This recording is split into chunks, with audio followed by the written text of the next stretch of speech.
أهلا بيكم كلكم. هنشرح الأول وبعد كده هيجي وقت هفتح فيه المجال للأسئلة.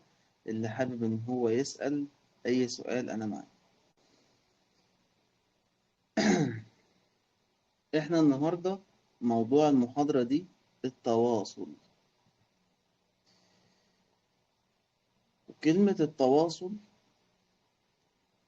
أو الصلة في أصلها أو في وعينا الجمعي متسجلة على إن هي تواصل بين طرفين. يعني أنا أهو وانت او انتي اهو، وبنبدأ ان احنا نتواصل مع بعض. نبدأ ان احنا يكون في صلة بيني وبينك او بينك. يعني من الاخر كده التواصل هو علاقة تبادلية او تكاملية بين طرفين، ده في وعي اغلب الناس. طيب. لما اجي اقول التواصل مع الله وانا حاطط في بالي انه التواصل ده علاقة تبادلية بين طرفين، والمفترض إن أنا هرسل واستقبل.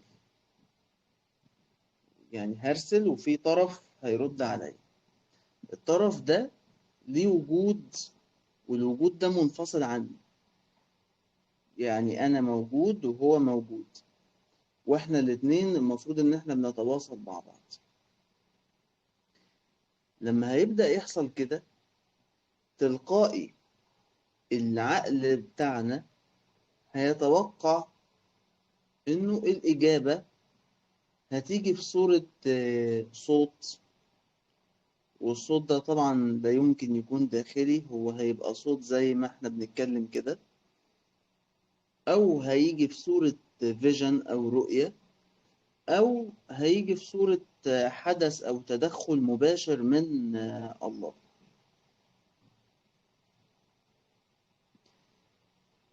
ودي الصورة اللي أغلب الناس معتادة عليها في دماغها أو متوقعة إن هي تحصل لما يحصل تواصل بيني وبين الله. لأنه في الآخر هو شايف إنه أنا ليا وجود والله ليه وجود، وأنا بتكلم أو بتواصل والله بيرد عليا. طيب، السؤال هنا بقى، هل الله اللي إحنا بنتكلم عنه ده، وهل الحياة كلها عموما، وهل الأشخاص اللي إحنا بنحاول نتواصل معاهم، وحتى يعني بعض الناس اللي بتحاول إنها تتواصل مع الطبيعة حتى، هل فعلا في أطراف كتير؟ يعني هل في أنا وهو وهي والله؟ هل في كده؟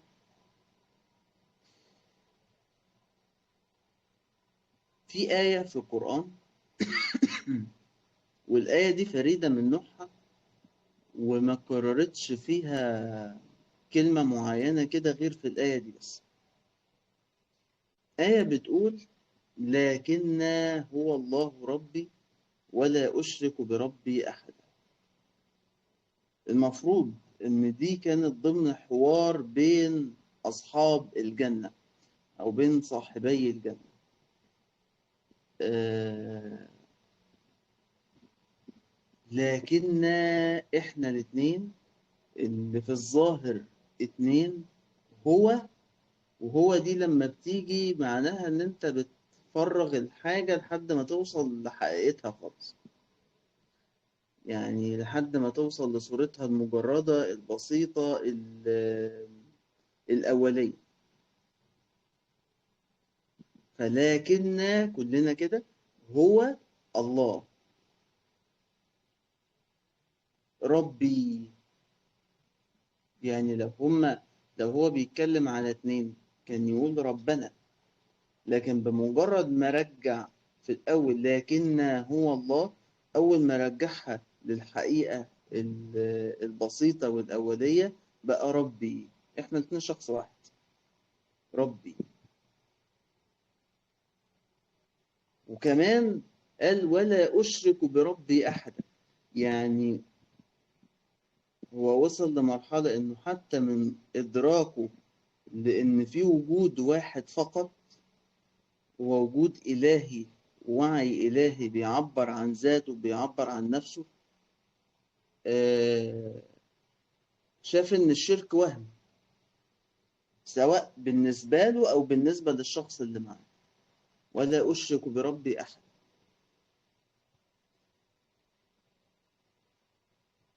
طيب، يعني ده معناه إنه أثناء التواصل بيني وبين أي شخص، بيني وبين أي شيء، عنصر في الطبيعة، حيوان، نبات، أي حاجة، أنا بتواصل.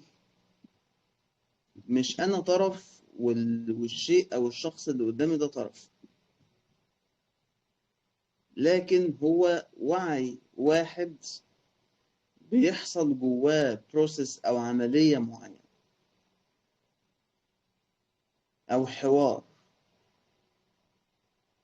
يعني زي ما أنا مثلا أكون قاعد وفي كذا صوت جوايا رايح جاي وبيردوا على بعض. فالله لما بنيجي نتواصل معاه، وبالطبيعي لما بنيجي نتواصل مع بعضنا، بما إن إحنا بقى فاهمين إن إحنا كلنا وعي إلهي واحد بيعبر عن ذاته، فهو عبارة عن حوار داخلي في وعي الله، عبارة عن عملية داخلية في وعي الله، تجلت في الأشكال أو الصور أو الأصوات اللي حصلت.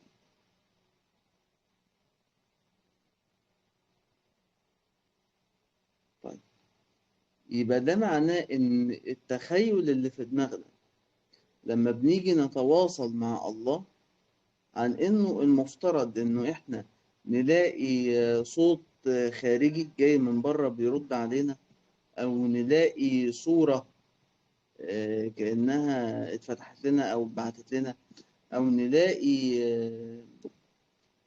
تدخل مباشر. الصورة دي في حد ذاتها مش سليمة، وأول ما بنتوقع كده إحنا بنفقد في اللحظة اللي بنتوقع فيها كده التواصل الحقيقي. إحنا بنفقد التواصل الحقيقي.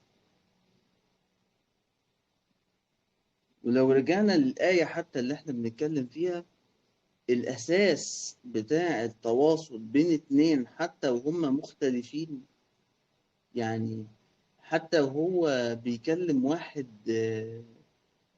مختلف معاه وبيشرك وبينكر الساعة ومصيبة، ده بيتكلم معاه. الأساس بتاعه بتاع التواصل إن هو وعي إلهي واحد بيعبر عن أحوال أو مقامات أو صور مختلفة. عشان لما تيجي وده يجاوب على سؤال إيه، في أشخاص كده لما بتواصل معاهم مفيش فايدة، مخهم مقفول. مفيش حاجة اسمها مفيش فايدة لو أنت بتحط الأساس بتاع التواصل بتاعك صح. مفيش حاجة اسمها مفيش فايدة لو أنت بتحط الأساس بتاع التواصل بتاعك بشكل سليم.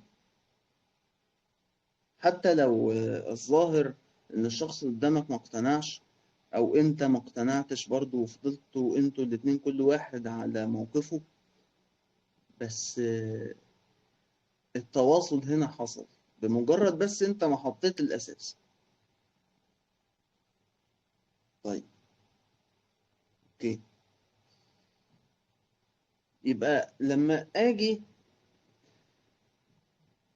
أبص كده على كل الذكريات اللي في بالي والمواقف والأحداث اللي مرت في حياتي، وأجي أقول مثلا والله ده فلان ده لما قال لي الكلمة الفلانية عمل فيا كذا،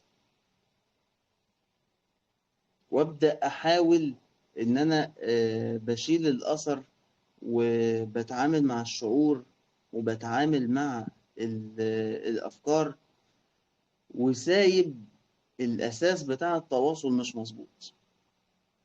اللي بيحصل ايه؟ مهما انت بتطهر ومهما انت بتتعامل، المشاعر والافكار دي بترجع تاني او بيطلع غيرها. ليه؟ لان الاساس، المسار من الاول اساسا، التواصل من الاول مش مظبوط. انت لسه شايف انه الشخص اللي انت بتقول انه جرحك او ضايقك او ألمك او عمل لك اي حاجة، انت شايف ان هو منفصل عنك، انت في طرف وهو في طرف. فطالما انت شايف كده، انت مضيع اصلا اساس التواصل او معنى التواصل الحقيقي من الاول، من بداية التواصل اساسا. فازاي انت لما هتبدأ ان انت تتذكر دلوقتي، ما هو كونك ان انت بترجع للذكرى دي تذكر، انت بتتذكر دلوقتي، ازاي الذكر ده هيبقى صح؟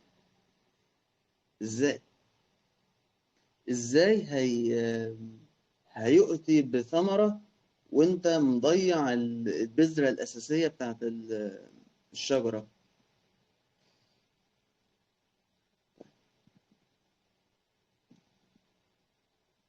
يبقى إذن معنى التواصل مختلف تماما عن الصورة اللي في دماغنا. ودلوقتي احنا حطينا تخيل كده للتواصل ده حاصل ازاي. بس تعالوا نعمق أكتر أو نفهم أكتر اللي بيحصل إيه. في نبي من الأنبياء في القرآن، كان أعلى نبي من الأنبياء حصل بينه وبين ربنا تواصل، وهو نبي الله موسى. كلم الله موسى تكليما. إذن وفي آية تانية هتلاقيه بيقول: وما كان لبشر أن يكلمه الله إلا وحيا أو من وراء حجاب أو يرسل رسولا فيوحي بإذنه ما يشاء. إذن أنت العملية بتاعة التواصل دي اسمها في القرآن تكليم. اسمها في القرآن تكليم، ما اسمهاش بقى صلة وتواصل والكلام، لا، اسمها تكليم. طيب، ايه تكليم دي؟ يعني ايه كلمة؟ احنا دايما بنتعامل مع الكلمة على ان هي معنى معين بنعبر عنه بلفظ ولا بحروف معينة وخلاص. يعني لما اقول مثلا حمار دي كلمة، كلب دي كلمة، بس. طيب،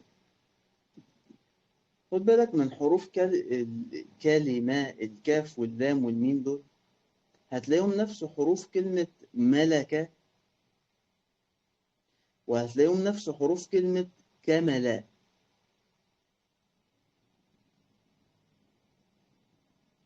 يعني أنا عندي 3 كلمات قريبين من بعض بيشكلوا منظومة التكليم دي. إيه هما ال3 كلمات دول؟ كلمة وملكة وكمل.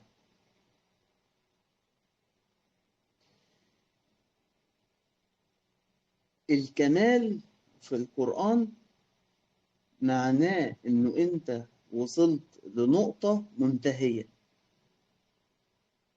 يعني إيه؟ في القرآن لفظين: في كمال وفي تمام. التمام ده انت وصلت لنقطة فيها إشباع، فيها نعمة، بس لسه هيكمل عليها، ممكن تزيد، ممكن يتعدل عليها لسه. لكن الكمال انت وصلت لنقطة ومفيش بعدها، يعني وصلت لنقطة في حاجة هي مربوطة بالنقطة دي وخلاص الموضوع كمل على كده. يعني مثلا لو احنا في رمضان وماما هتحضر الفطار، فهي ساعة ما المغرب بيأذن أو بيجي الوقت اللي احنا هنفطر فيه، خلاص الفطار كله اتحضر. يعني مش هينفع مثلا واحنا بناكل تقول أنا قايمة أعمل صنف كذا لسه ما عملتوش. لا، هو في الميعاد بتاع الفطار ده المفروض إن خلاص الأكل خلص، ده كده اسمه اكتمال. لكن أنا النهاردة بعمل بيزنس فجالي مثلا 10,000 جنيه، فال10,000 جنيه دول حاجة تامة، يعني ده مبلغ تام هيبدأ إن هو يزاد عليه بعد كده. كل ما أزود في البيزنس بتاعي كل ما المبلغ ده هيزيد، كل ما المال ده هيزيد، كل ما النعمة دي هتزيد. خلاص. فاحنا أول حاجة في منظومة التكليم دي الكمال. احنا بنتكلم على حاجة وصلت للنهاية بتاعتها، وصلت للذروة بتاعتها، وصلت للتجلي الكامل بتاعها. الكلمة التانية ملكة. والملك نوعين، في مالك وفي ملك. مالك، أنا مالك الموبايل اللي في إيدي ده، يعني إيه لي حق التصرف فيه. لكن لو أنا ملك، ده الموبايل ده أنا أعرف أفكه كده 600 حتة وأركبه تاني وأغير البرامج اللي جواه وأغير السيستم اللي جواه. أنا كده اسمي ملك. يبقى فيه مالك وفيه ملك. اللي بيوصل لنقطة الكمال دي ده ملك. ده واحد وصل لمرحلة هو الخالق للموضوع كله. هو اللي بيملك زمام الأمر كله. اوكي. الكلمة اللي بعد كده كلمة، اللي هي أصلا بقى النتيجة النهائية بتاعت الاتنين اللي فاتوا دول. يبقى فيه شعور بالكمال الداخلي. يعني ايه بالكمال الداخلي؟ يعني انا وصلت لمرحلة مفيش انوات، مفيش حاجة، انا حاسس بس بالله، بحقيقتي، حاجة كاملة، حاجة لا يمكن يزاد عليها، حاجة مطلقة في ذاتها. وبعدين بدأ يبقى فيه من المكان ده ملك. يعني وانا في المكان ده كل حاجة هتحصل هتبدأ ان هي تخلق وت... وتظهر وتجلي خلق جديد. وبعدين من وسط ده كله بقى بتطلع الكلمة اللي في الآخر. فعملية التكليم دي عملية متكاملة، مش مجرد إن أنا بقول كلمة ولا أنا بسمع صوت ولا بشوف صورة ولا بيحصل موقف ولا بلمس لمسة. التكليم أو التواصل في القرآن عملية واسعة، فيها الإحساس بالكمال وفيها الإحساس بالملك، ومن خلال الاتنين دول مع بعض بتطلع الكلمة أو بيخرج التواصل. طيب، الكلام ده نطبقه إزاي؟ أنا دلوقتي بتكلم معاكم، يعني بنتواصل أهو، في تواصل رايح جاي، وأنا شايف إنه أنا جسمي، يعني محدود بجسمي أو بحدود جسمي، أو شايف إنه أنا عيلتي، أو شايف إنه أنا الشهادات اللي أنا خدتها. لو أنا بتكلم وأنا شايف كده، هل ده بقى تواصل؟ أنا كده أصلا ضيعت معنى التواصل خالص، ضيعت التكليم. طيب لو أنا بتكلم دلوقتي وما عنديش ملك لنفسي، وما عنديش ملك لقلبي، وما عنديش ملك على الواقع بتاعي، وكل حاجة في حياتي ماشية عشوائية وماشية صدفة، التكليم هيبقى عملية تكليم مكتملة أصلا أو مظبوطة؟ أكيد لا. خدوا بالكم بقى، أي مشكلة في التواصل أصلا، أي أزمة بتحصل بين اتنين، أي أزمة بتحصل بينك وبين أي حد، هي واقعة في جذر من الاتنين دول. يا أنت مش حاسس بكمالك الحقيقي وبتحاول تكمل نفسك بحاجة خارجية وبحاجة متغيرة، يا إما أنت ما عندكش ملك، مسلم ملكك لحد تاني، مسلم ملكك لشيء، أو مش مدرك لملكك بمعنى أدق. لو أنت مثلا معرف نفسك بجسمك، فأنت بمجرد ما زدت في الوزن أنت كده ما بقتش جميل، ما أنت مش مكتمل أصلا، أنت مش حاسس بكمالك.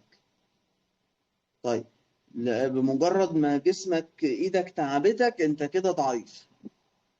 آه، انت قاعد مكانك يبقى انت كده ما بتسعاش، يبقى انت كده ما فيش اي اثر لوجودك. انت نايم يبقى انت كده خلاص انت ميت اصلا، ما فيش اي اثر ليك وما فيش اي حاجة غير لما تصحى الصبح وتبدأ تتحرك.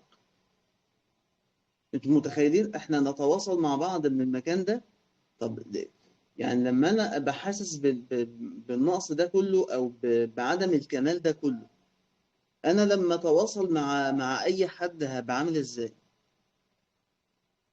ما هو كل نقص من دول هحاول ان انا اعوضه بحاجه من الشخص اللي قدامي، بحاجه من الشيء اللي قدامي.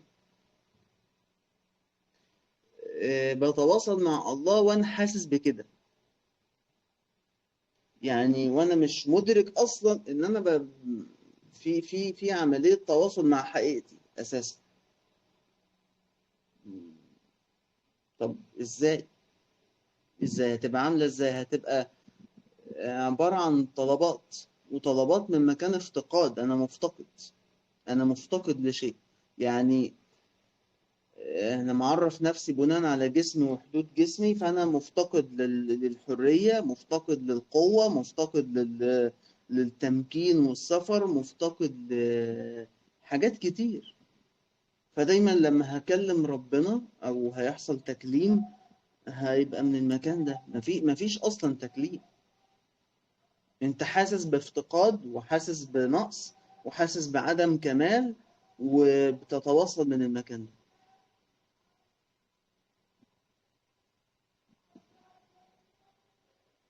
طيب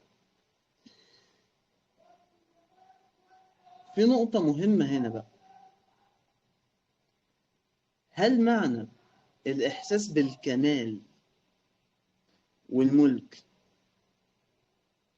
إن أنا بعمل كل حاجة؟ يعني إن أنا فاعل باستمرار، إن أنا عايز أحس دايما إن أنا اللي بخلق، أنا اللي بجيب، أنا اللي معرفش إيه؟ لا، ده قمة الإحساس بالكمال، هو تلاشي أنا الفاعل دي.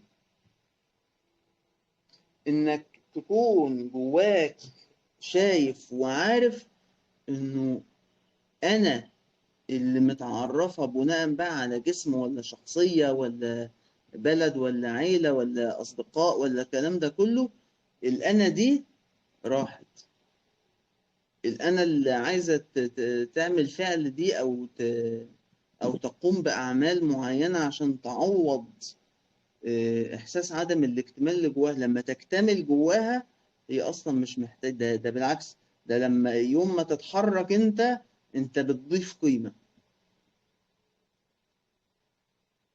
يوم ما يعني تتمطع بس كده وانت قايم من النوم، انت كده في قيمة. يوم ما بتاكل في قيمة. اي تفصيلة في حياتك هيبقى ليها قيمة، لانك ما بقتش بتتحرك من مكان انا الفاعل، انا اللي بيحاول يثبت نفسه. ان في ناس لما تبدأ ان هي تدرك انا هو الله، يبقى انا اللي بخلق وعايز احس بقى ان انا اللي بخلق، فيقعد يعمل تمارين ويقعد يعمل مجهود كبير جدا ويجهد نفسه ويقاوم في أفكاره ويقاوم في مشاعره ويقاوم في اللي جواه، وهو بيعمل ده من مكان أصلا هو مش حاسس باكتمال. هو بيعمل من مكان أنا عايز أحس إن أنا الفاعل.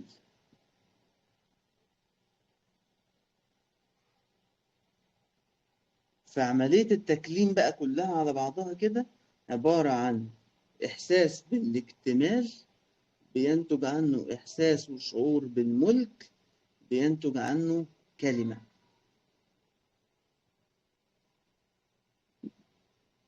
طيب،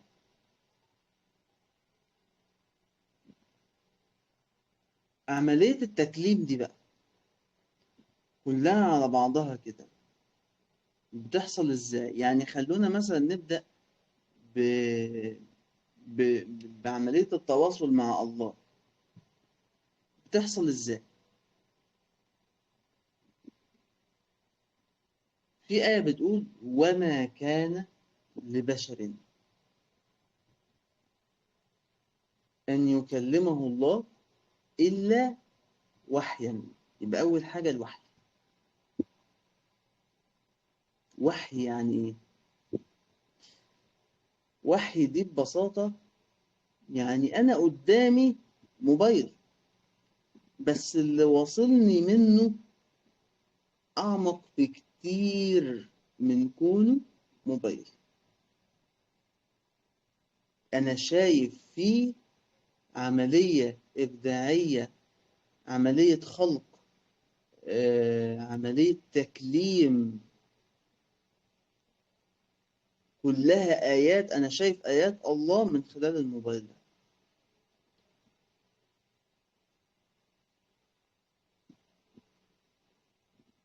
ده الوحي.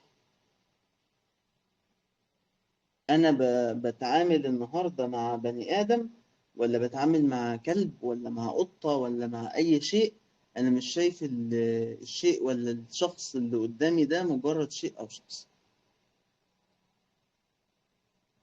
أنا مدرك لحقيقته، وحقيقته دي بتوحي لي بالبروسيس اللي بتحصل جواه. أنا حاسس بالبروسيس كلها أصلا.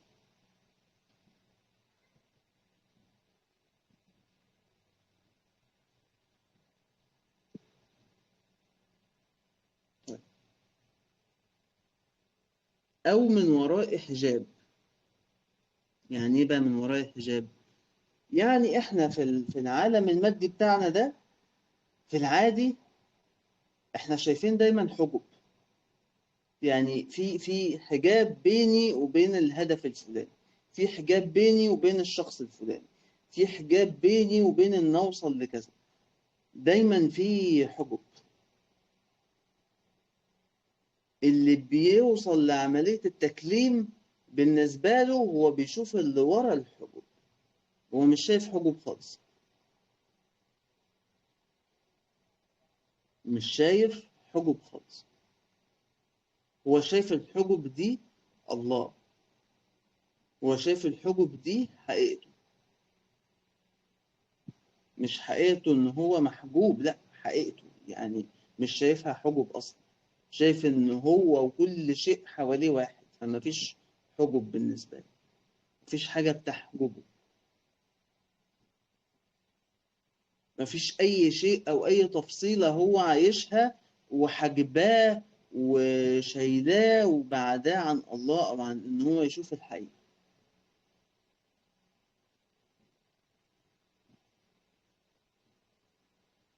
إذا إحنا بنتكلم في عملية تكليم، مش بنتكلم مجرد بس إن أنا سمعت صوت ولا شفت رؤية ولا شفت حلم. بنتكلم في تفاصيل الحياة اليومية. بنتكلم في تفاصيل الحياة اليومية والمكان اللي أنا بتعامل منه مع الأشياء والأشخاص من حواليا. أو يرسل رسولا فيوحي بإذنه ما يشاء. ربنا يبعت رسول يوحي بإذنه ما يشاء. الرسول ده بقى ممكن تبقى ريح، ممكن تبقى عصفور، أي حاجة ممكن تبقى رسول. يعني كان في جملة كده لواحد من الناس اللي أنا بحبهم اسمه نيل دونالد واتش، ده اللي عمل كتاب أحاديث مع الرب. كان بيقول إنه دورنا هنا، دور كل واحد هنا، إنه يقول للتاني إنه أنت رسول، أنت مبعوث، أنت مرسل. مرسل دي مفيش حاجة بتحدك، مفيش حاجة بتحجبك، مفيش حاجة بتوقفك. أنت مرسل. فيرسل رسولا، يعني شيء يبقى مرسل، يبقى مسترسل. فيوحي بإذنه ما يشاء.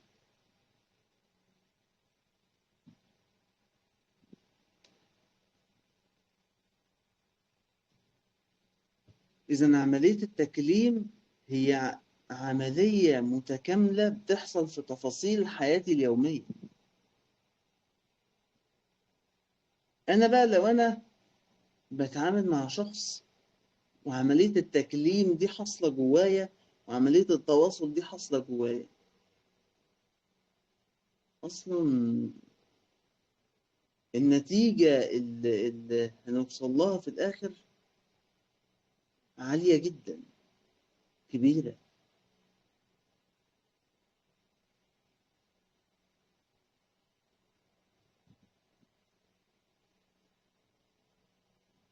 النتيجة هتكون خلق، هتكون إبداع، هتكون تطهير، هتكون تزكية. حتى لو بتتكلم مع حد يعني مختلف معاك أو في شد،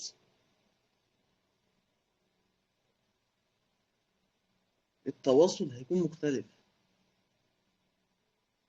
مش هيكون في حاجة اسمها أنا مش فاهم الشخص ده أصلا. يعني إزاي أنا مش فاهمه وفي وحي بيحصل؟ إزاي أنا مش فاهمه وفي عملية تكليم بتحصل بتحيلي بما أبعد مما يقول ومما يفعل ومما يتحرك؟ إزاي أنا مش فاهمه وفي عملية تكليم من وراء حجاب؟ إزاي أنا مش فاهمه وفي عملية إرسال واسترسال متكاملة حاصلة جوه؟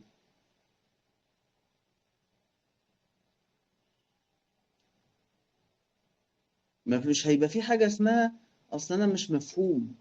مش مفهوم إزاي؟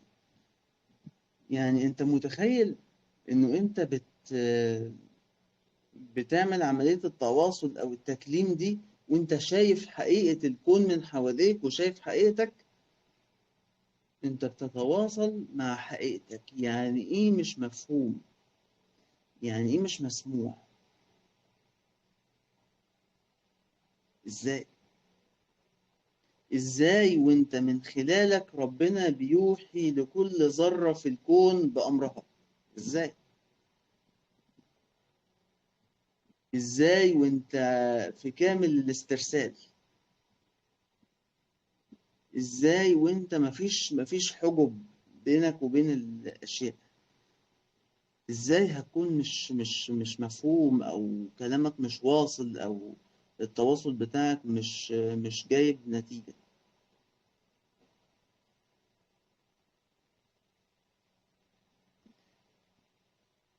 يبقى احنا لما بنتكلم عن عملية التواصل في القرآن أو عملية التكليم في القرآن، احنا بنتكلم على عملية شاملة لكل حاجة في حياتك.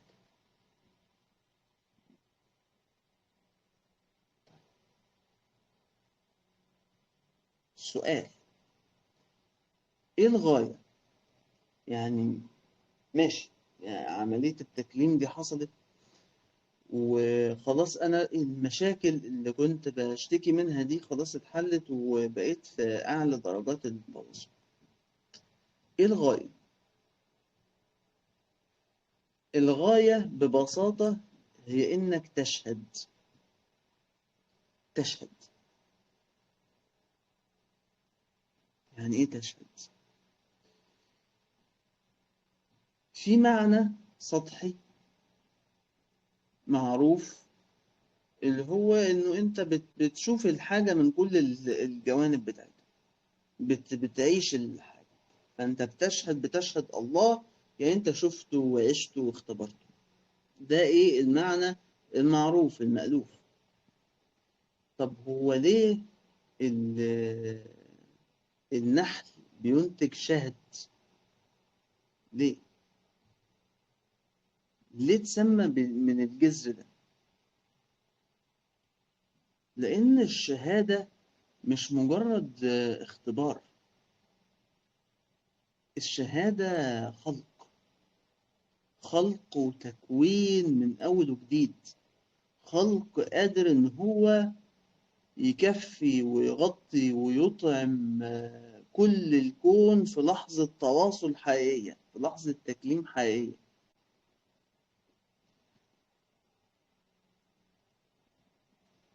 فإحنا لما بنتكلم عن شهادة، إحنا مش بنتكلم عن مجرد إن أنت شفت أو عشت. إحنا بنتكلم عن تكوين حصل جواك، عن عملية خلق متكاملة كده حصلت جواك. انت خرجت من الحوار ده او من المناقشة دي او من العلاقة دي، انت خارج حاجة تانية، خارج حاجة تانية.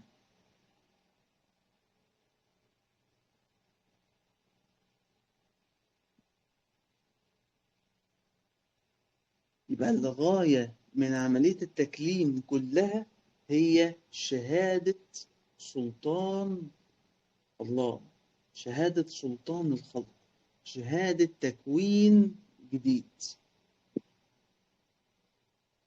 سواء بقى في تواصل مع الله، أو في تواصل بينك وبين نفسك، أو في تواصل مع مكان جواك، أو افتكرت ذكرى معينة، أو في تواصل مع شخص أو مع شيء.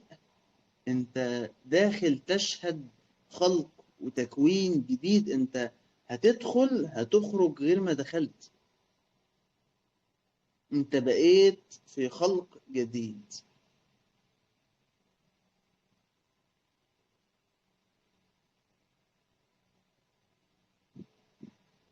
دي عملية التكليم والغاية منها. دي عملية التواصل اللي احنا حطينا عليها تصورات كتير جدا بسبب ان احنا نسينا انه احنا واحد اصلا.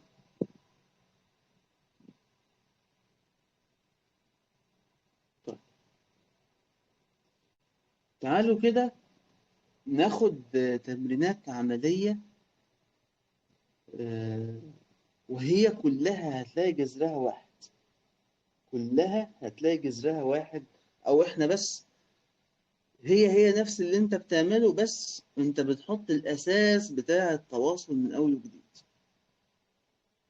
ازاي الكلام ده؟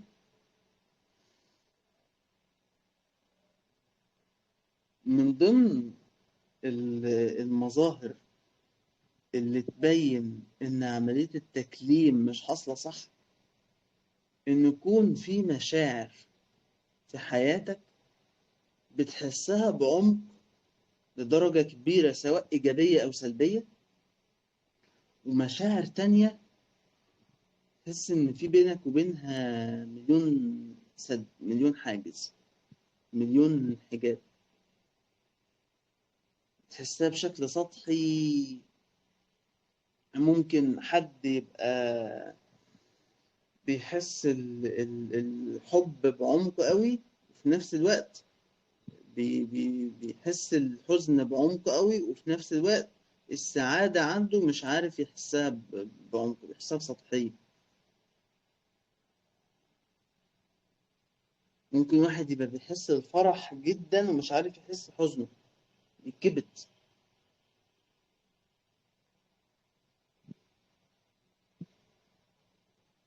طب نعمل ايه؟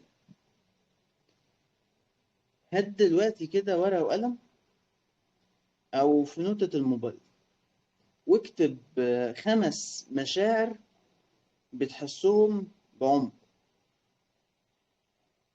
5 مشاعر بتحسهم بعمق، بتحس ان هم ملوك. ومن ناحية تانية 5 مشاعر بتحسهم بسطحية، بتحس ان بينك وبينهم حواجز. 5 مشاعر هنا، 5 مشاعر هنا.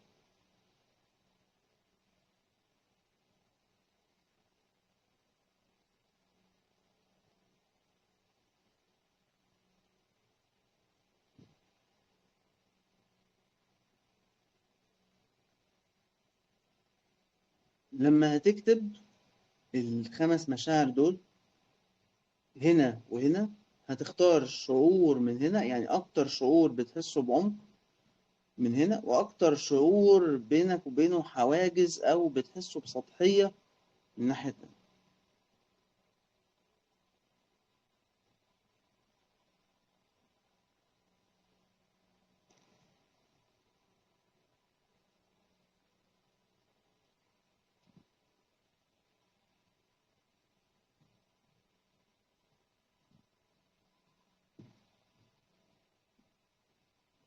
حد فيكم حابب إن هو يعمل معايا التمرين؟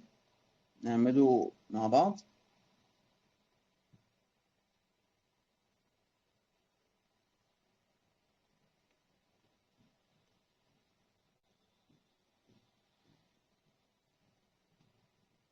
أهلا يا إيمان، افتحي بس المايك.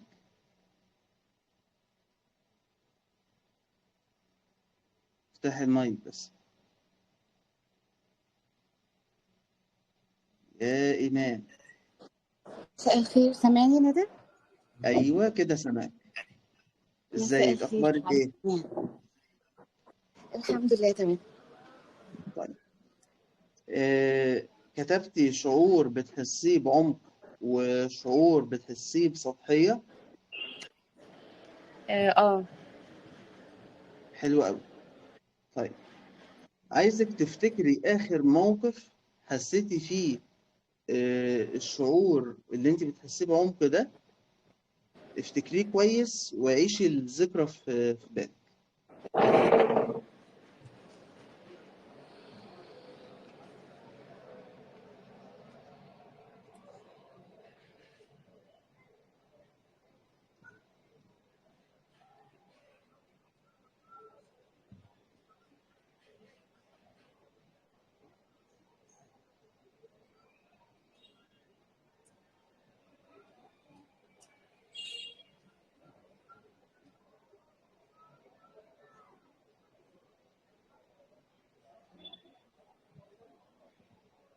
تمام.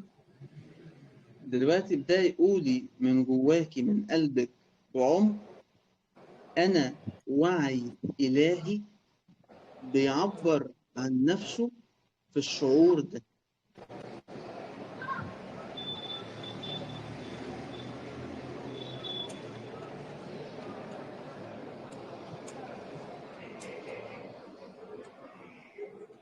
تمام. ردديها وقولي لي ايه اختلف او ما اختلفش.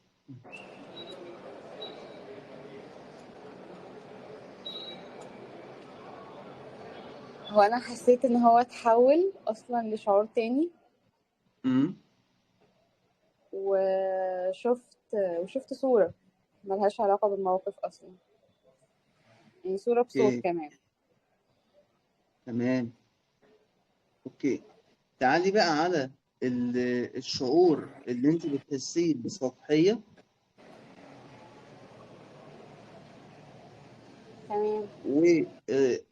وافتكري آخر ذكرى أو آخر موقف حسيتي فيه الشعور ده وكان سطحي أو بينك وبينه حاجز.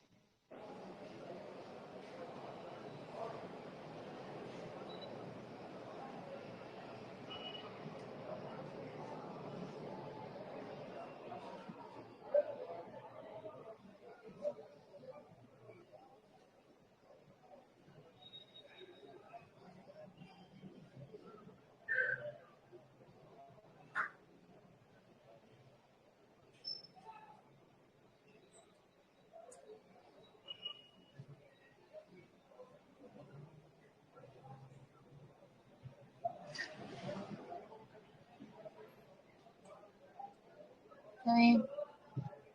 أوكي، ابدأي دلوقتي من قلبك، قولي أنا وعي إلهي، مساحة بتختبر أو بتعبر عن نفسها في الشعور ده.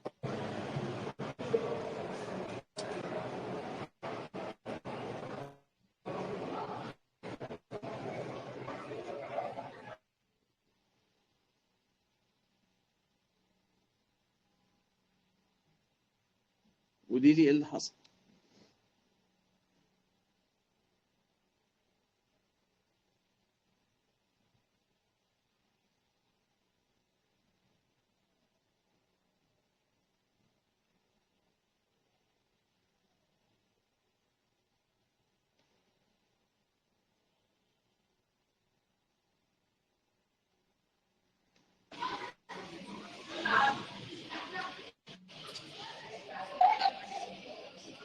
تمام. حسيتي بإيه؟ مم.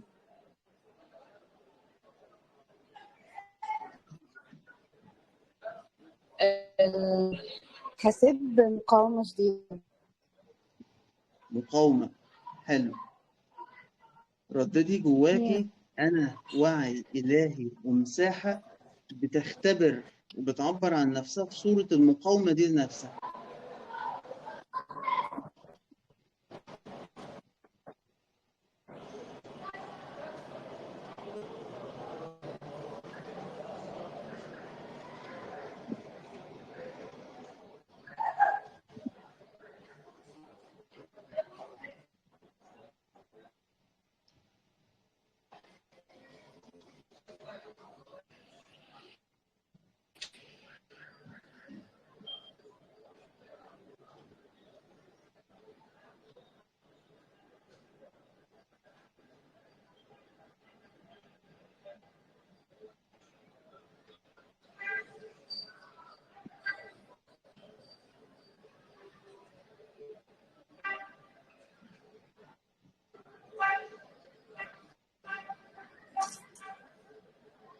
تمام. حسيتي بإيه؟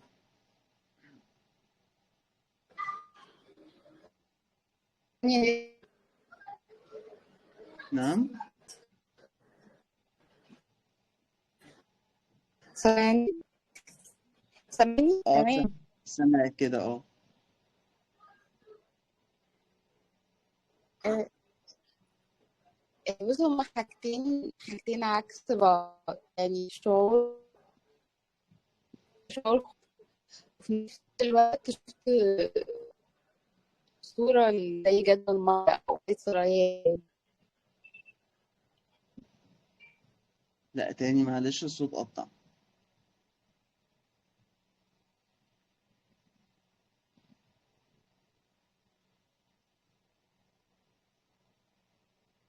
او لو تقدري تبعتيها لي على الشات وانا هقولها للناس.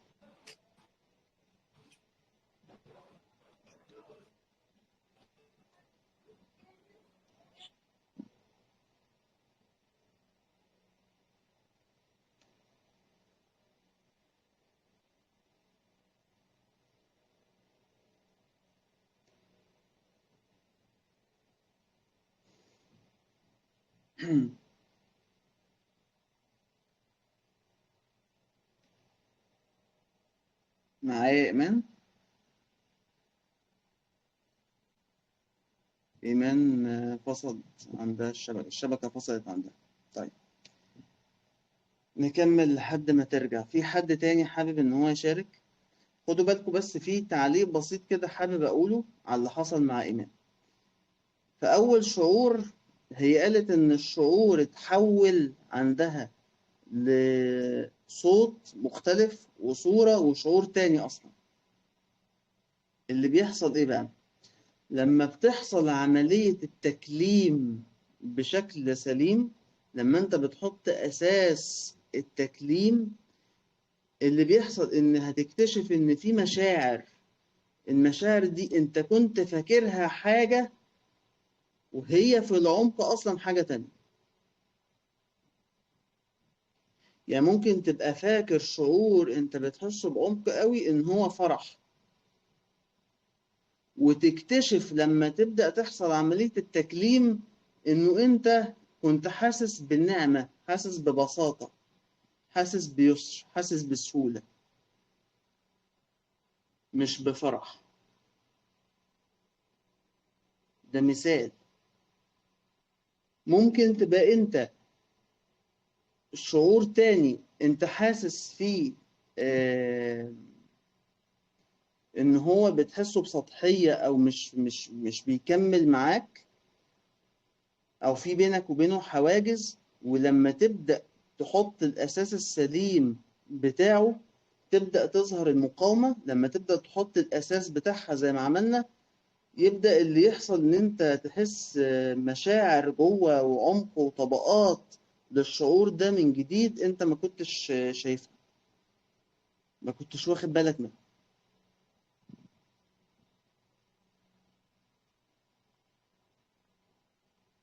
طيب في حد هنا حابب إن احنا نعمل ده مع بعض؟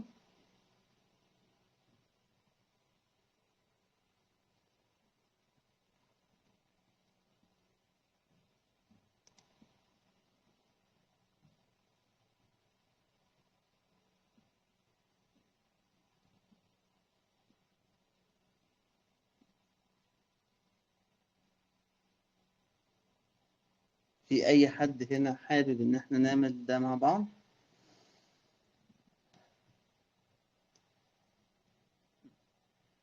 أهلا يا سهام، افتح المايك بس. اوكي. السلام عليكم يا نادر. وعليكم السلام ورحمة الله. ازيك، اخبارك أمم، ايه؟ الحمد لله، وانت اخبارك ايه وماما كله بخير؟ كله تمام الحمد لله. الحمد لله. انا بس عايزه منك تذكير صغير على التمرين، لان انا دخلت في وانت بتعمل تمرين مع الاخت ايمي، فمش طيب عارفه التمرين هو ايه. احنا بنكتب 5 مشاعر بنحسهم بعمق، اها. و5 مشاعر بنحسهم وفي بيننا وبينهم حواجز او حاسين ان احنا بنحسهم بسطحية. اوكي. وبنبدأ نختار اكبر شعور من هنا واكبر شعور من هنا، أوكي. وبنبدأ في كل واحد منهم نحط الأساس بتاع التكليم الأصلي، اللي هو إن إحنا وعي ومساحة إلهية بتختبر وبتعبر عن نفسها في الشعور ده. ممكن اجرب معاك التمرين لو سمحت؟ طبعا، يلا بينا. يلا.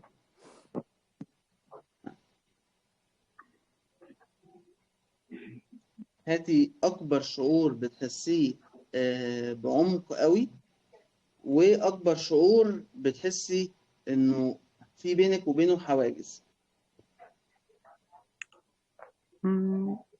اوكي، حضرت تمام، الشعور. آه. أوكي. هاتي بقى الشعور اللي أنت بتحسيه بعمق. افتكري آخر ذكرى أو آخر موقف حسيتي فيه الشعور ده، وعيشيها كأنها حصل دلوقتي. اوكي. خدي راحتك.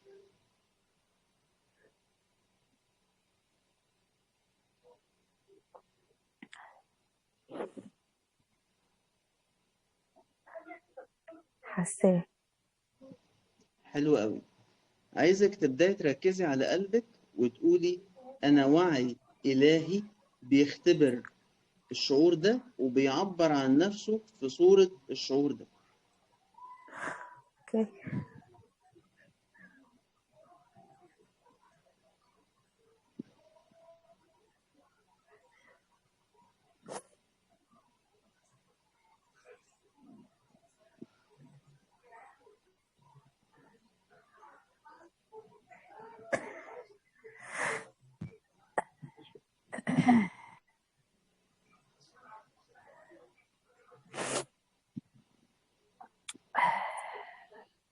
الشعور قل بنسبة كبيرة جدا. كان شعور مش حلو بالنسبة لي، فحاسة إن زي أظن التمرين ده زي عملية تحرر، صح؟ هو مش عملية تحرش، هو عملية تواصل حقيقية بتكشف لك حقيقة الموقف أو الشعور الموقف. اللي بيحصل جوه. انت ممكن مثلا يحصل بيني وبينك موقف فانت تحس شعور قوي جدا وسلبي، وبعدين لما أيوه تبداي ترجعي لاصل عمليه التكليم تاني تلاقي ان اصلا الشعور اللي جوه اللي روحك حساه مختلف خالص. صح، ده اللي حصل تماما. يعني حلو. اتغير إحساسي بشكل مش عارفة أوصفه. حلو.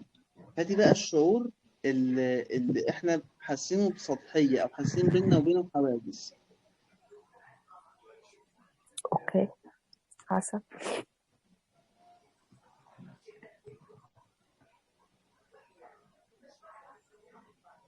أوكي، حاسة. حلو قوي. ابداي ركزي على قلبك وقولي انا وعي الهي بيختبر الشعور ده وبيعبر عن نفسه فيه.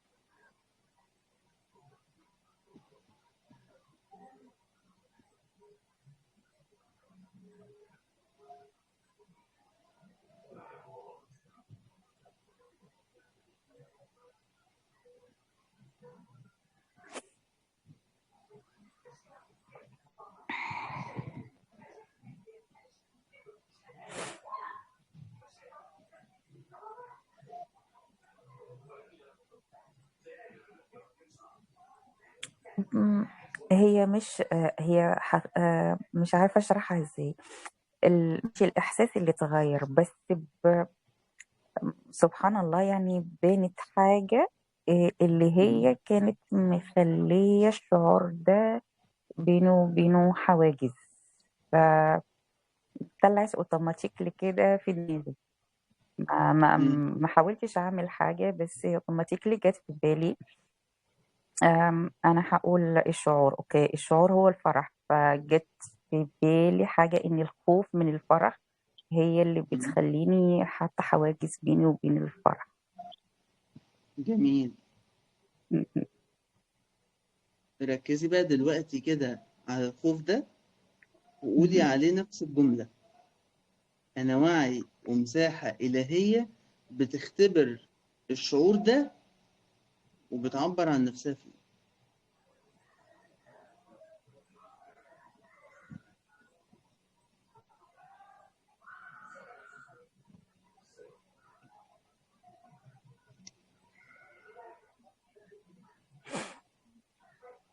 والله مش عارفة الناس اللي بيسمعوا هيصدقوا ولا لا، بس بجد شعور الخوف راح. بالظبط. ايوه. ده بقى اللي بيحصل لما ترجعي لعملية التكليم والتواصل الحقيقية أصلا. يعني الفكرة ان احنا نتكلم من قلبنا، يعني مش بنركز على قلبنا، واحنا زي ما نقول بنعمل ابديت للتكليم الالهي. أيوة، بنرجع نحط الأساس أصلا بتاع التكليم، الأساس الأول بتاع التكليم. حلو جدا، ميرسي جدا يا نادر، الله يكرمك ويصلح لك بيتك يا رب. ميرسي يا سام، ميرسي، ميرسي نورتيني. ليك جدا، الله ينور قلبك وطريقك، ميرسي بوكو. شكرا. شفت بقى اللي بيحصل ايه لما نرجع لعملية التكليم الأصلية؟ طيب خلونا دلوقتي نعملها ب... بطريقة تانية. احنا في حياتنا في نوعين من الأحداث أو الأفكار أو المشاعر بتجيلنا. في نوع بنقول ده أكيد من الله، يعني مثلا لما يجي لي إحساس يطمني كده، لما يجي لي إحساس انبساط وفرحة جوايا، لما تجي لي فكرة ملهمة وقوية جدا، ولما يحصل حدث يبقى فيه نشوة وفيه فرح، بنقول الحمد لله يا رب، ده من ربنا. وفي مواقف وأفكار ومشاعر تانية بنفصلها عن ربنا خالص، يعني نبدأ نقول ده بسبب فلان الفلاني، ده من الشيطان، ده من نفسنا، ده أصل أنا حسيت الشعور ده، ولا جات لي الفكرة دي، ولا حصل الموقف ده، أصل أنا زمان أيام ما كنت عندي 4 سنين ما أعرفش مين عمل لي إيه. مهم إن إحنا بنروح فاصلين المسار بتاع الموضوع كله عن الله.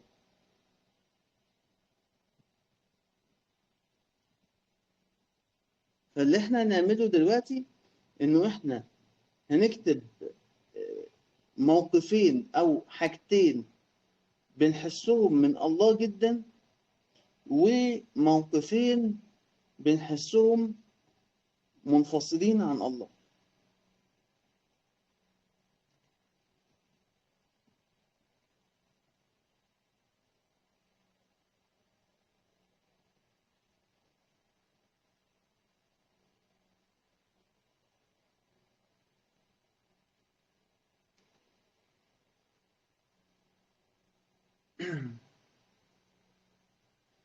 لما تكتبوا الموقفين دول، اللي حابب منكم يعمل التمرين معايا يتفضل.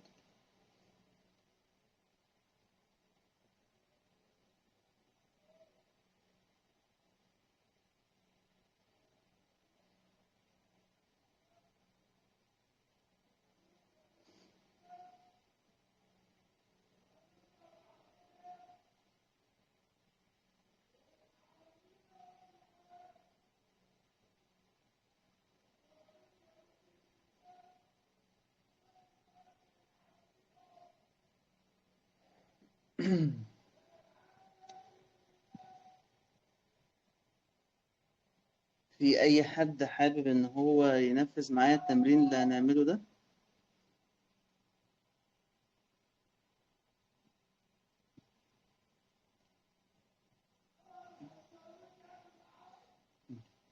افتح المايك يا سهام. أيوة، أنا حابة أعمل تمرين. ما شفتش حد يعني حب يتكلم، فقلت لو ما حدش عايز يتكلم أنا. يلا سهام، وبعدك إيمان، انتوا الاتنين بقى. أوكي. يلا. طيب هاتي بقى الموقف أو الفكرة ولا الشعور اللي انت شايفة إن هو من ربنا قوي، أوكي.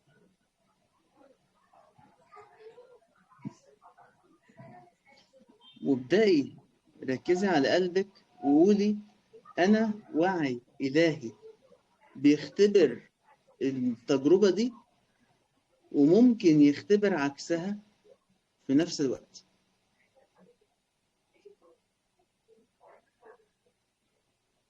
وبيعبر عن نفسه في الحالتين.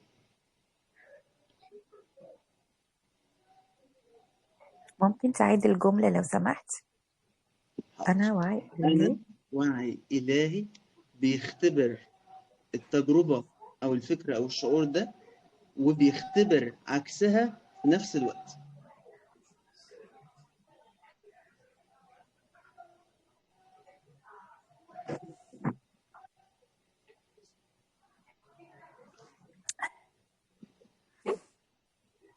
أنا بصراحة في الأول حسيت إن الفكرة مش حلوة، أوكي، لأن الحاجة يعني حلوة، يعني حاسة حاجة حلوة يعني من ربنا، مم. فاني اعيش عكسها حسيت انها غير مقبولة. لكن لما اوكي. قعدت الجملة مم. أم، حسيت اتس اوكي، يعني في تقبل. جميل. حلو قوي. هاتي بقى موقف او فكرة او شعور دايما بتفصليهم عن ربنا، يعني دايما بالنسبة لك هم راجعين لحاجة تانية خالص. اوكي.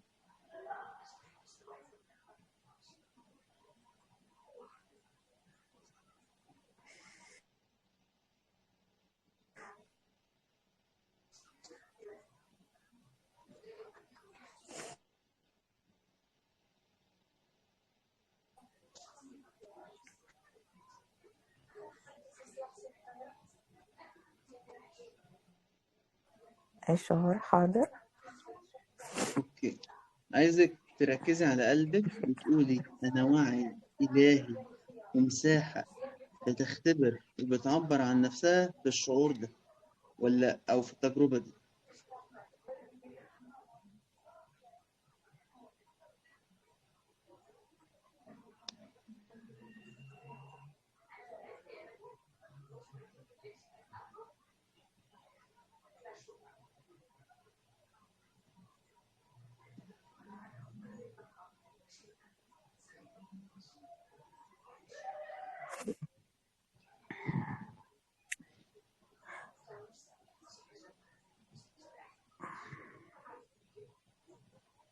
مهم. حاسة بهدوء، بس مش حاسة بحاجة بصراحة غير إن في هدوء، يعني بشكل مش عارفة أوصفه. حلو. هل الهدوء ده كان بيبقى موجود لما كنت بترجعيها لحاجة تانية؟ أبدا. بالظبط. بكون زي منتفضة وبحس بخنقة من الفكر خالص. بالظبط. بالظبط. هنا احنا برضو ما عملناش حاجة اكتر من ان احنا رجعنا عملية التكليم الاولى الاصلية. ميرسي وصلت؟ ليك. وصلت، الله يكرمك يا نادر. يكرمك يا سهام، شكرا. شكرا ليك.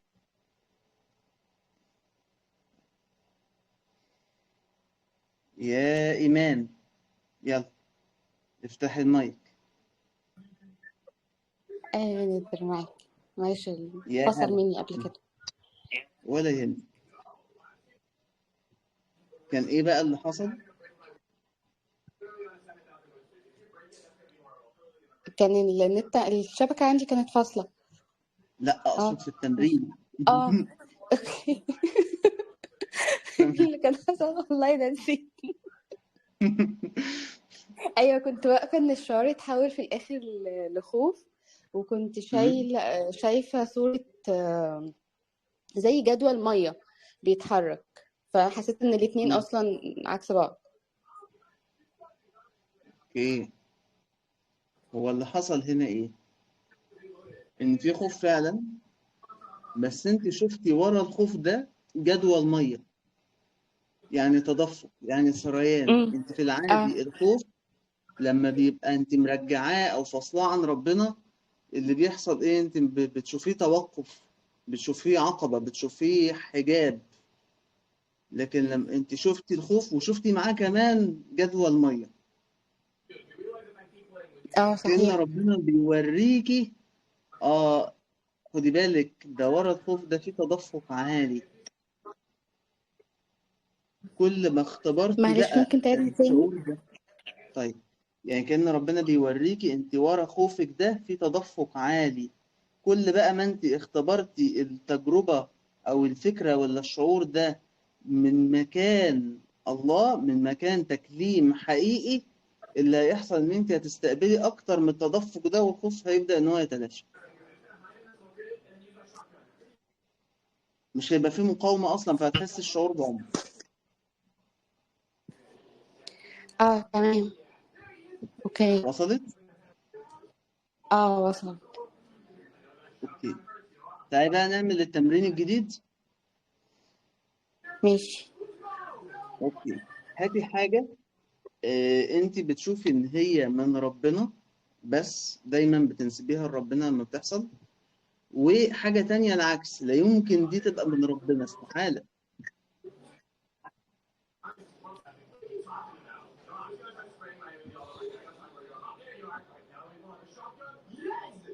تمام. حلو، ركزي على الحاجة اللي انت بتنسبيها لربنا، وابدأي قولي في قلبك: أنا وعي ومساحة إلهية بتختبر وبتعبر عن نفسها في التجربة دي، وبتختبر وبتعبر عن نفسها في عكس التجربة دي.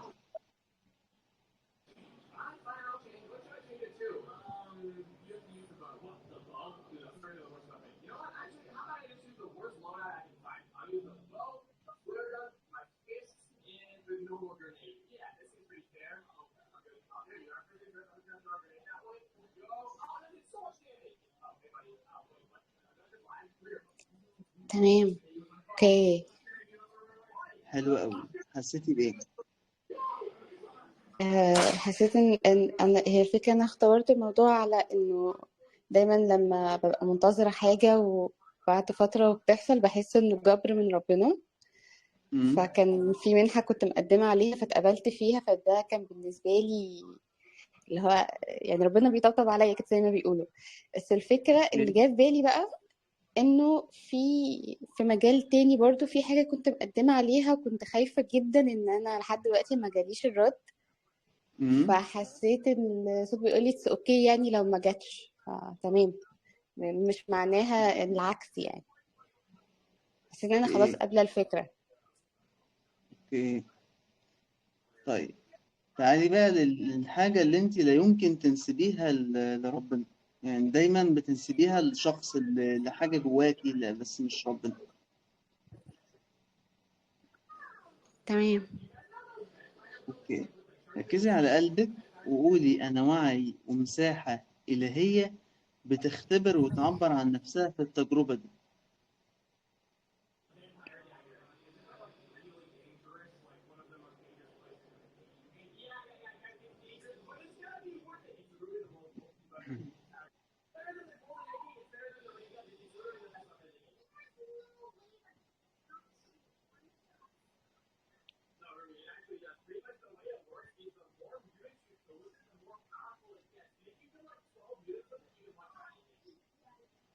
اوكي. حصل إيه؟ أه حسيت شعور مختلف تماما. ان انا كنت يعني الموقف نفسه كان محسسني ان انا في قمه الضعف. امم بس شفته تاني، شفته بصوره تانية ان هو لا كان تمكين، انه خلاني ان انا قدرت اخد قرار كان بالنسبه لي في الفتره دي كان صعب. فانا كنت ممكنه ان انا اخد القرار وانفذه فعلا بغض النظر عن ردود فعل اي حد. الله، يعني حصل معاكي إن الحسنات يذهبن السيئات، افتكرت الحسنة اللي في الموضوع فأذهبت عنك السيئة. امم. وده اللي بيحصل في عملية التكليم، التكليم الحقيقي. بس انا مش عارفه اقول حاجه ده. شكرا يا إيمان. انت عارف بقى. اوكي. تمام.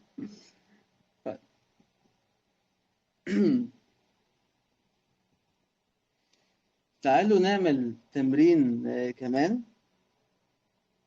ويبقى آخر تمرين كده نعمله ونحل بيه النهارده. تعالوا نفتكر مع بعض موقف، والموقف ده كنا حاسين فيه بعدم التفاهم، إن إحنا مش مفهومين أو مش فاهمين الشخص اللي قدامنا، أو في حواجز بيننا وبين شخص إحنا بنحبه، أو في صدام أو نزاع.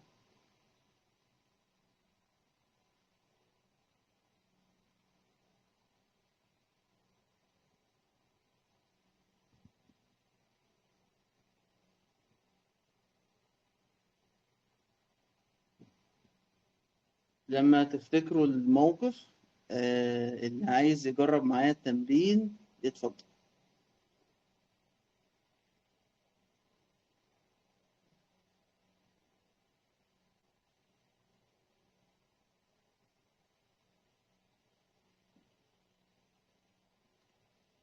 يا راضية، يا هلا، افتح المايك يا راضية. ايوه.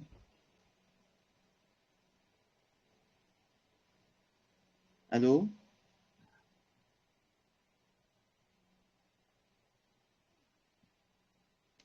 الو. افتحي المايك يا راضية. تمام فتحة. ايوه. يا هلا. أهلا بك أستاذ نادر. افتكرتي الموقف اللي احنا بنقول عليه؟ آه اوكي. مش سامعاك كويس يعني. دلوقتي حلو. دلوقتي حطي ايدك على قلبك أيوة. وابدأي قولي: لكن هو الله ربي.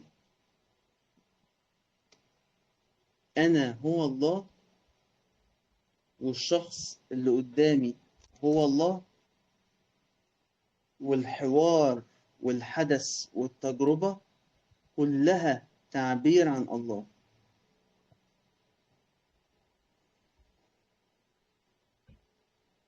أيا كان اللي حاصل في الحدث ده أو في الموقف ده. تمام. إيه؟ بقول لك أيا كان اللي حاصل في الموقف ده أو في الحدث ده.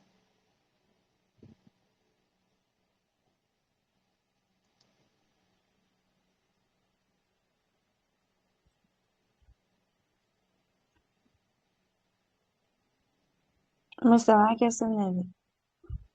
نعم. مش سامعاك. طيب أنت سمعتي لحد فين طيب؟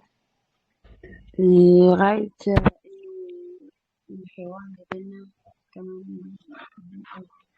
لا، أنا كده اللي مش سامعك. إيه؟ أنا كده اللي ما كنتش سامعك. قولي تاني كده. سمع لغاية إنه حتى الحوار اللي بينا من الله. تمام، بس كده. خدي وقتك بقى وقولي لي ايه اللي حصل.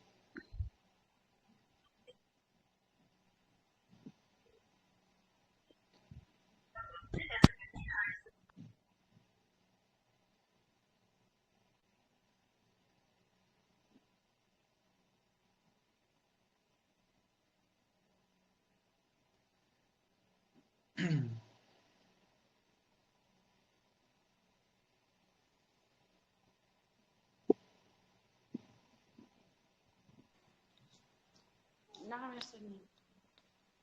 نعم. سامعني كده؟ هو صوتك بعيد أوي. مش عارفة، أنا سامعك واضح يعني. مش عارفة. برضو بعيد. وكده سامعني؟ أيوة كده. تمام. مم. قولي لي اللي حصل بقى. أنا وصلت لغاية إنه حتى الحوار اللي بيننا وبيني وبين الشخص ده كمان تابع لربنا. أوكي. طيب، عملتي إيه؟ التمرين؟ عملتي التمرين؟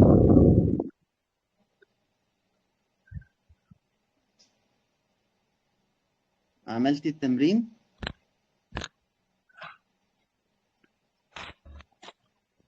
أيوة.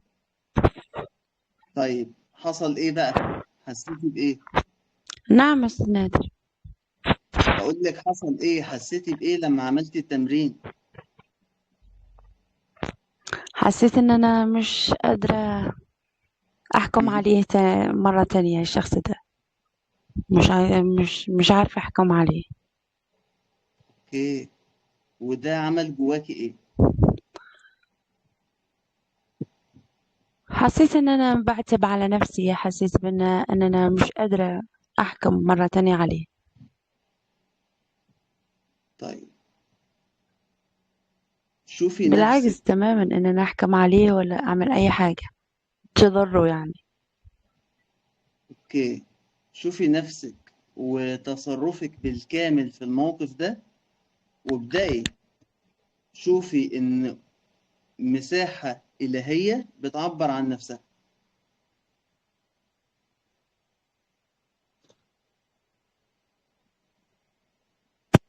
تمام.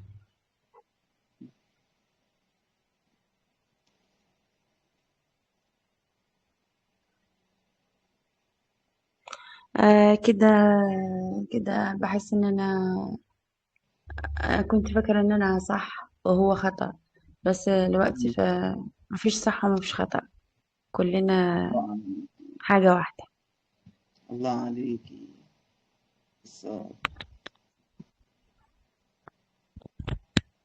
هل بعد اللي احنا عملناه ده ممكن ان انت تبقي شايلة من الشخص ده او قافلة منه اصلا؟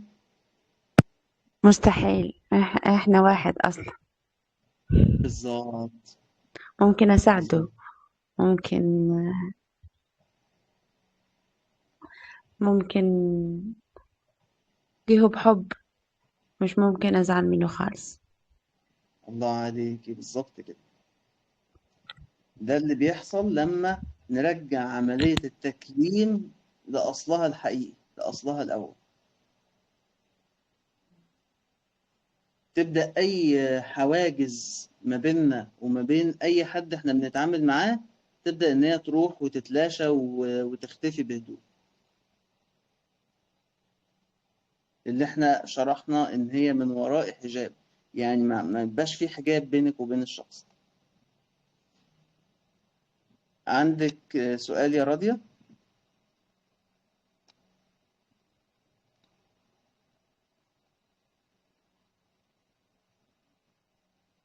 طيب، راضية خرجت، واضح إن في الشبكة مش مظبوطة. طيب، لحد كده في أي حد عنده أي سؤال في اللي إحنا قلناه؟ دور بتول. حاضر. يا هلا يا هلا، افتحي بس المايك. السلام عليكم. وعليكم السلام ورحمة الله. هو ازيك، أنا أخبارك التمرين إيه؟ الحمد لله شكرا كويس. التمرين الأخير اللي هو لو في مشكلة بيني وبين حد، يعني أنا جربت أعمله ومش حسيت أي تغيير. تمام. الغلط ما فين بقى حسيتيش يعني؟ بأي تغيير؟ امم أوكي. طيب، غمضي عينك، تمام. ركزي على قلبك، وقولي لنفسك أنا مساحة وعي إلهي بيختبر حدوث وتجلي الأثر، وبيختبر عدم حدوث وعدم تجلي الأثر. يختبر حدوث وتجلي الأثر، أيوه. ويختبر عدم حدوث وعدم تجلي الأثر. أيوه.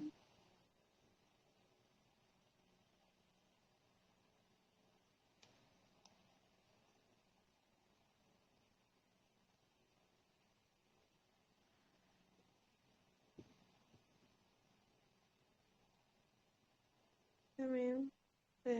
يعني أروح أشوف الموقف تاني. ابدأي روحي شوفي الموقف تاني واعملي عليه اللي احنا قلناه.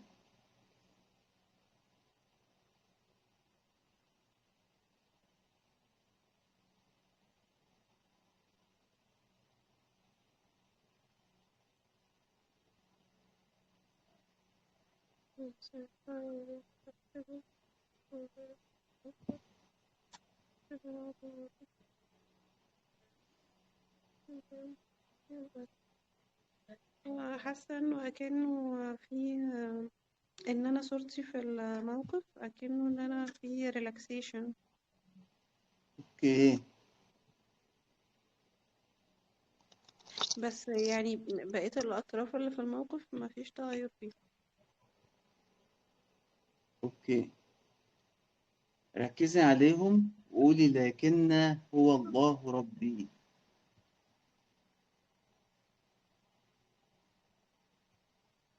كل شخص منهم ركزي عليه لوحده ورددي جواكي لكن هو الله ربي.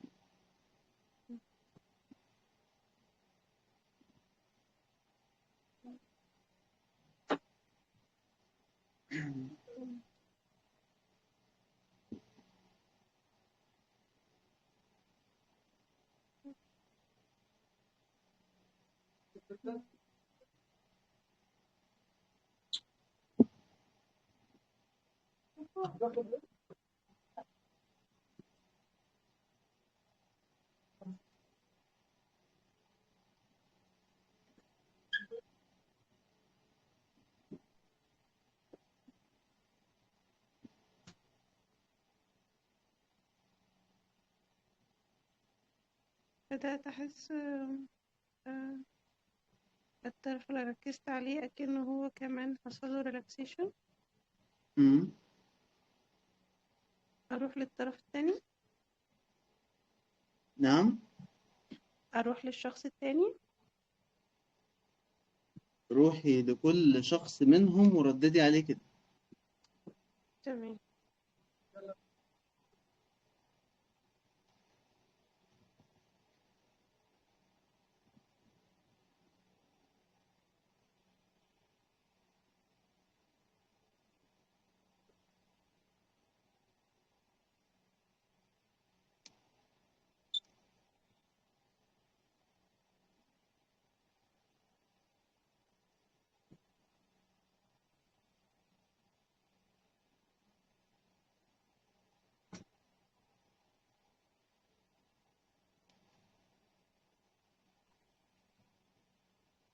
تمام، أنا أكني شايفة هو كمان حصله ريلاكسيشن، يعني الاتنين اللي كانوا موجودين في الموقف مم. أكن هما حتى كده بيمددوا لورا. اوكي، وده حسسك بايه؟ يعني إن غياب بقى حالة التنشن اللي كانت موجودة، آه، حالة التحفز مثلا اللي كانت موجودة ضد بعض، لا أكنه الكل كده استرخى كده ونام لورا. بالظبط كده. تمام، يعني أنا كده فهمت إنه لو أنا عايزة أشتغل على مثلا مشاعر حد أو حد معايا، فأقول لكنه هو الله ربي. مشاعري أنا أقول أنا مساحة وعي وبختبرها بساعة وعي إلهية بختبرها وبعبر عن نفسي من خلالها، صح كده؟ بالظبط، بس خدي بالك من حاجة بقى، يعني وانت بتشتغلي في اي تمرين زي ده ما تبقيش متمسكة او متوقعة قوي ان تحصل حاجة، او تحطي في وما خيالك ان تعلقش هيحصل حاجة يعني معينة. بنتيجة معينة قصدك؟ اه بالظبط كده. تمام.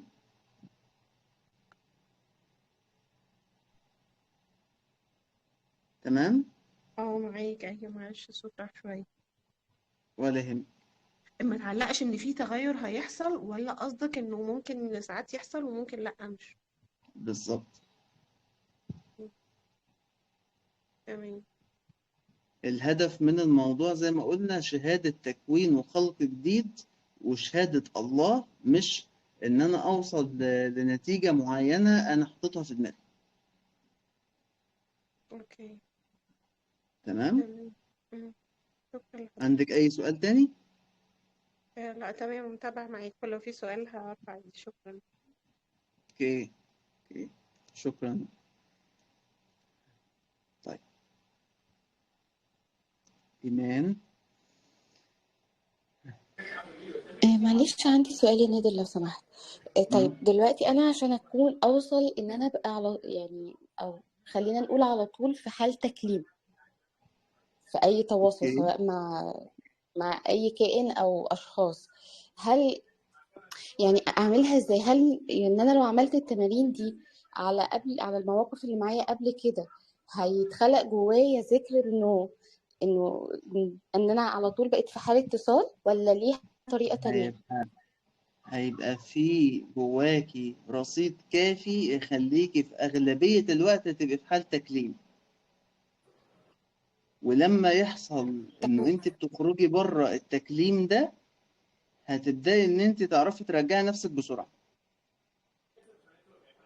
اوكي تمام، يعني اعتبر ان التمارين دي المفتاح بتاعي. بالظبط. اوكي تمام، ماشي، ميرسي يا ندى، اوكي. شكرا. اوكي، شكرا يا ايمان. حد عنده اي سؤال تاني؟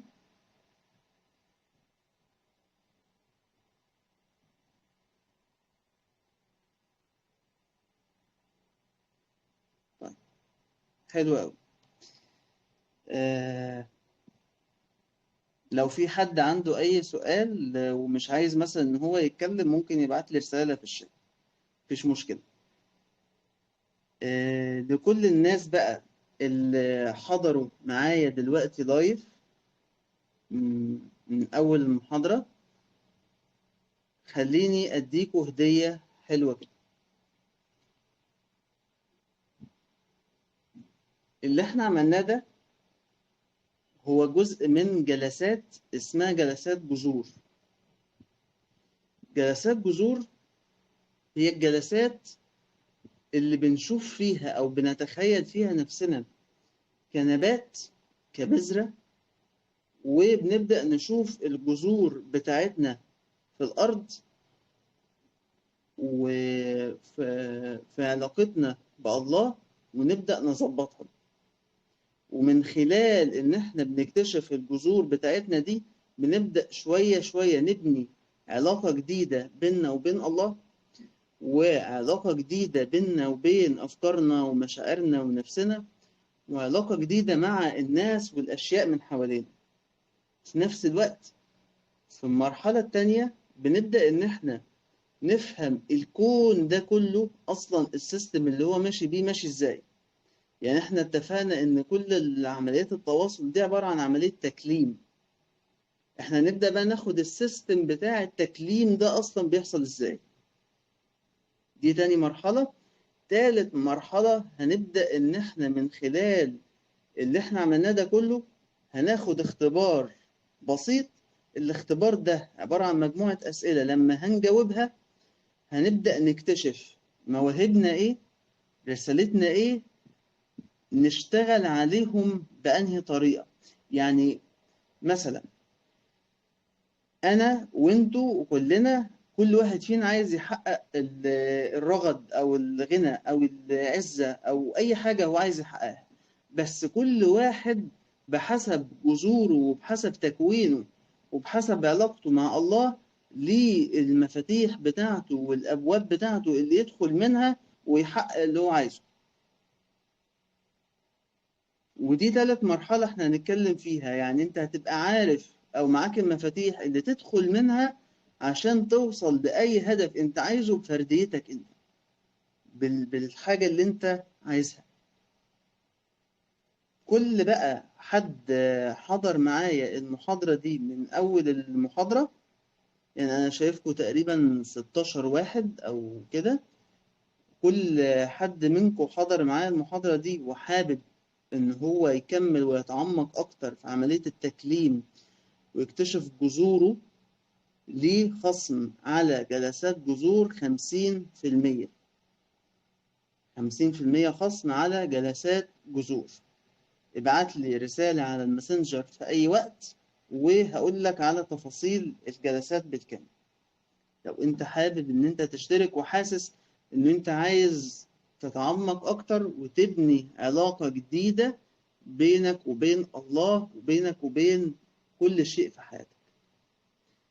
في حد عنده أي سؤال أو أي استفسار؟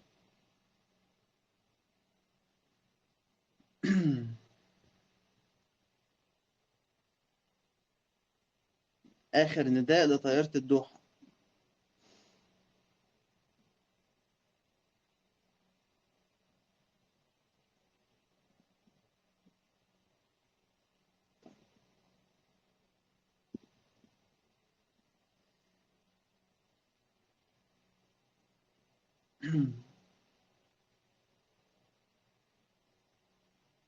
في أي حد عنده أي أسئلة؟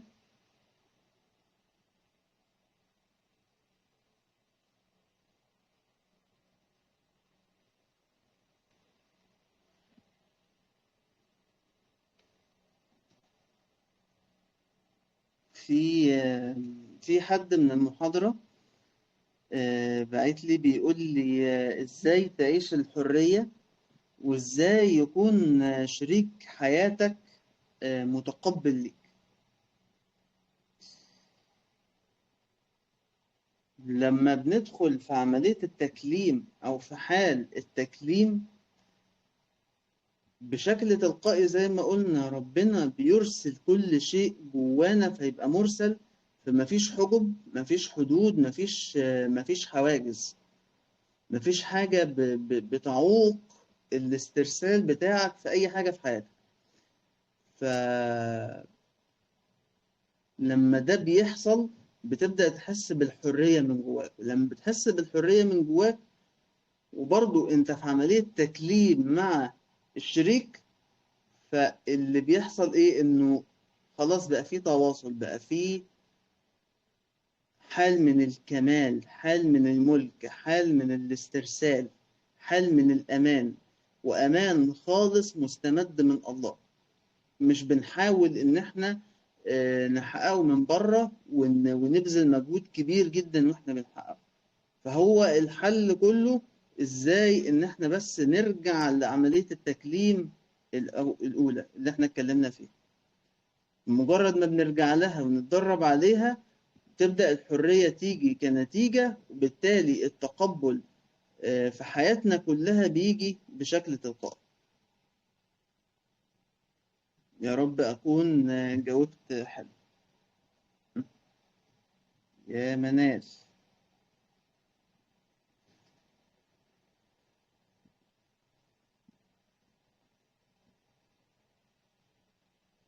ألو. سامعني كده يا نهدر؟ أيوة. مساء الخير عليكم كلكم. يا مساء الفل والهنا. يا نادر، كنت عاوزة أسأل عن نقطة كنت مم. شرحتها. قلت تلاشي إنه أنا هو الفاعل، دي ما أوكي. لقطتهاش كويس. طيب بصي، أنا دلوقتي مثلا عايز أعمل محاضرة، أو عايز أعمل جلسة، أو عايز أعمل إعلان، أو عايز أدخل في علاقة جديدة في حياتي. الفاعل أو أنا الفاعل بيبدأ يعمل إيه؟ أنت هتكتب كام إعلان عشان خاطر المحاضرة؟ أنت الإعلانات بتاعتك دي هتجيب كام واحد؟ أنت هتمول بكام؟ أنت المفروض إن أنت تكتب في اليوم 3 إعلانات عشان خاطر تجيب ناس كتير. أنا هدخل في علاقة. طب أنت هتجيب فلوس منين؟ طب هتجهز نفسك إزاي؟ طب هتتعامل مع الشخص اللي قدامك ازاي؟ طب هتعجبه وهتجذبه وهتخليه يحبك ازاي؟ فأنا الفاعل هو اللي بيحط لك كذا حاجة المفروض إن أنت تعمليها عشان تعوضي بيها غياب إحساس الكمال اللي إحنا اتفقنا عليه. فمجرد ما أنت ترجعي لعملية التكليم وتتصلي بحقيقتك من أول وجديد، الكمال ده هتبدأي تحسيه جواكي، فتلقائي اي حاجة تانية هتبدأ ان هي تتلاشى. اي احساس بالاحتياج لان انت تعملي كذا حاجة عشان خاطر توصلي لهدف معين هيبدأ ان هو يتلاشى خالص. طب هي لا تتعارض مع فكرة إنه أنا ممكن يعني أخطط وأفكر وأسعى؟ ما هو اخطط دي جاية من خيوط وخط. لو تفتكري قيامة روح 2 اتكلمنا فيها عن خيوط التقوى. صح. أها.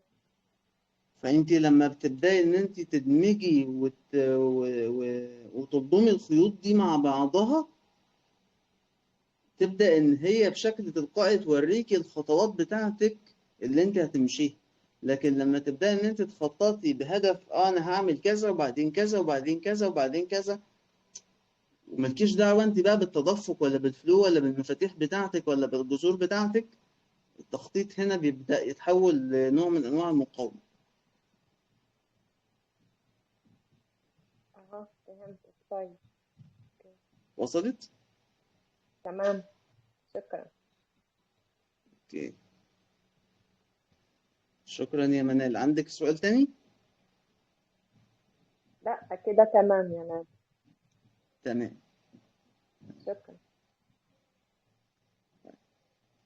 حد عنده اي سؤال تاني؟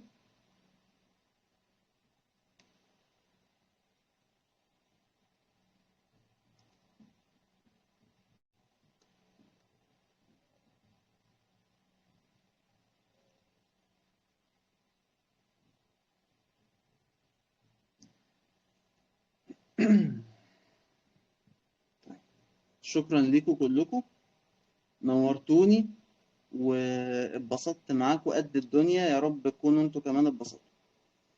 اشوفكم على خير ان شاء الله. وانتوا كل واحد فيكم عايش علاقة حقيقية مع حياته. اشوفكم على خير ان شاء الله. باي باي.